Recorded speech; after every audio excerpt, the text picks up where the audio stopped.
حضرت علی رضی اللہ تعالیٰ عنہ رایا پر مہربان، تواضع کے پیکر، پرہیزگار اور دین کے معاملے میں ہوشیار تھے۔ ایک مٹھی بھر جو کا آٹا پانی میں ڈال کر پی لیتے تھے۔ چنانچہ جب خوارج نے خروج کیا تو ان میں سے بعض نے یہ عقیدہ بنا لیا تھا کہ حضرت علی رضی اللہ تعالیٰ عنہ معبود برحق ہیں، تو حضرت علی رضی اللہ تعالیٰ عنہ نے انہیں آگ میں ڈال دیا تھا۔ حضرت عبداللہ بن عباس رضی اللہ تعالیٰ عنہ سے کسی نے سوال کیا کہ کیا سیدنا علی رضی اللہ تعالیٰ عنہ خود جنگ صفین میں تشریف لے جاتے تھے؟ حضرت عبداللہ بن عباس رضی اللہ تعالیٰ عنہ نے جواب دیا کہ میں نے حضرت علی رضی اللہ تعالیٰ عنہ کی طرح کسی کو جنگ کرتے ہوئے نہیں دیکھا، میں نے انہیں ننگے سر، ہاتھ میں تلوار، پاؤں تک زرہ پہنے ہوئے جنگ کرتے ہوئے دیکھا ہے۔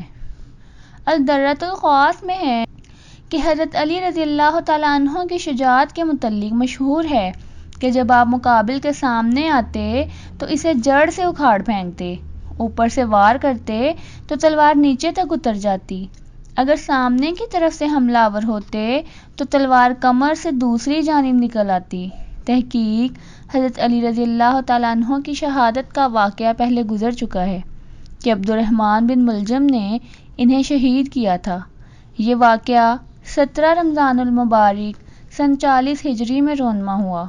عبد الرحمن بن ملجم بدبخت نے حضرت علی رضی اللہ تعالیٰ عنہ پر اچانک حملہ کر کے دماغ پر خنجر مارا، جس سے آپ رضی اللہ تعالیٰ عنہ شدید زخمی ہو گئے۔ پھر 2 دن کے بعد آپ رضی اللہ تعالیٰ عنہ کا انتقال ہو گیا۔ حضرت علی رضی اللہ تعالیٰ عنہ کی وفات کے بعد لوگوں نے قاتل کو پکڑ کر سزا دی۔ حضرت علی رضی اللہ تعالیٰ عنہ اس وقت موجود صحابہ کرام رضی اللہ اجمعین میں سے سب سے افضل و اعلیٰ تھے۔ آپ رضی اللہ تعالیٰ عنہ کے بے شمار مناقب ہیں۔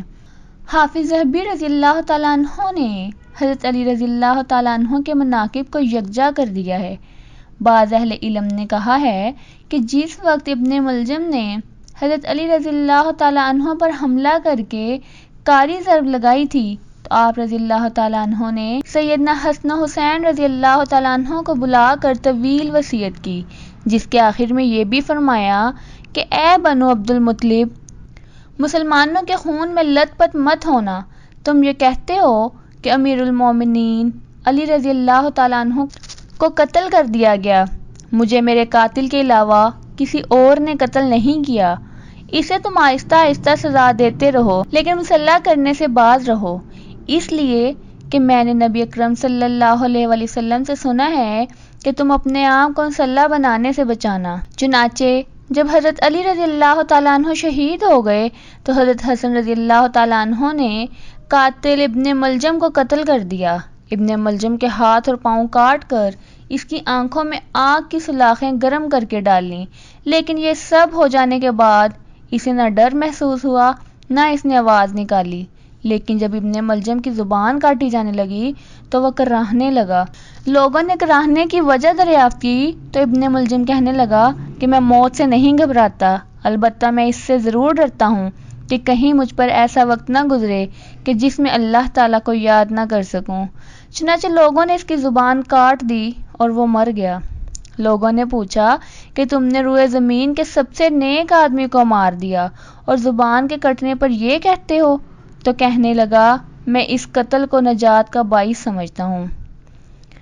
حدیث میں مذکور ہے کہ نبی اکرم صلی اللہ علیہ وسلم نے حضرت علی رضی اللہ تعالیٰ عنہ سے فرمایا، اے علی رضی اللہ تعالیٰ عنہ، کیا تم جانتے ہو کہ پہلے لوگوں میں سب سے زیادہ بدبخت کون تھا؟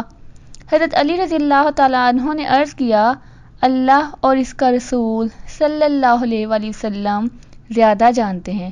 آپ صلی اللہ علیہ وسلم نے فرمایا کہ وہ ہے جس نے صالح علیہ السلام کی اونٹنی کی کونچیں کاٹ دی تھیں۔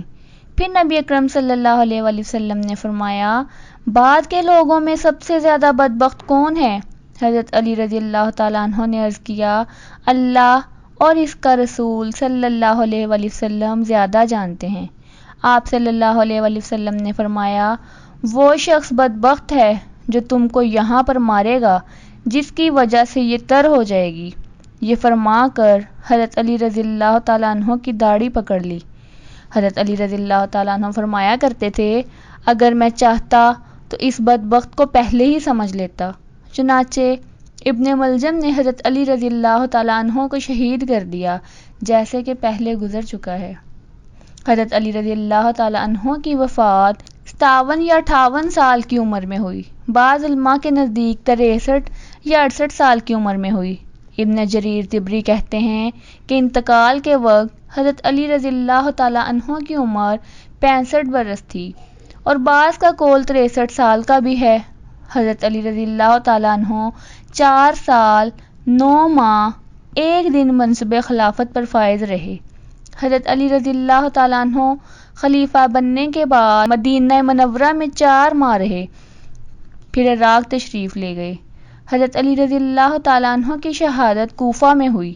حضرت علی رضی اللہ تعالیٰ عنہ کی عمر کے بارے میں جس طرح مختلف اقوال ہیں، اسی طرح مدت خلافت کے متعلق بھی مختلف اقوال ہیں۔